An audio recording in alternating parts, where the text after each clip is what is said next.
سنقدم كل ما لدينا في منافسات الكان. هذا ما قاله نجم الأسود ياسين بونو قبل بداية أول مباراة لهم في الكان. والآن إليكم التفاصيل، ولكن قبل الخوض في هذه التفاصيل لا تنسى الضغط على زر الإعجاب والاشتراك في القناة للتوصل بكل جديد.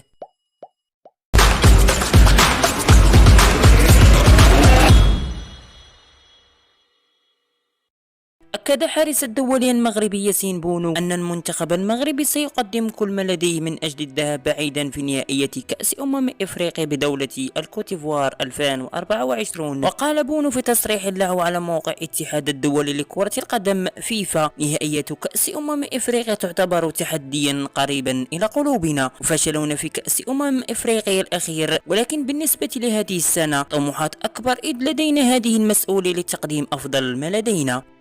وأضاف أيضا: مع مسيرتنا في كأس العالم يجب علينا أن نحقق شيئا رائعا في كأس إفريقيا. شخصيا هدفي أن أقدم كل ما لدي وأن أكون مثالا يحتذى به في الملعب وأن أنقل كل طاقتي إلى الفريق. يواصل المنتخب المغربي تدريبه في مدينة سان بيدرو الإيفوارية استعدادا لنهائية كأس إفريقيا بدولة الكوتيفوار 2024. وفي النهاية لا تنسى الإعجاب بالفيديو والاشتراك في القناة مع تفعيل خاصية الجرس للتوصل بكل جديد.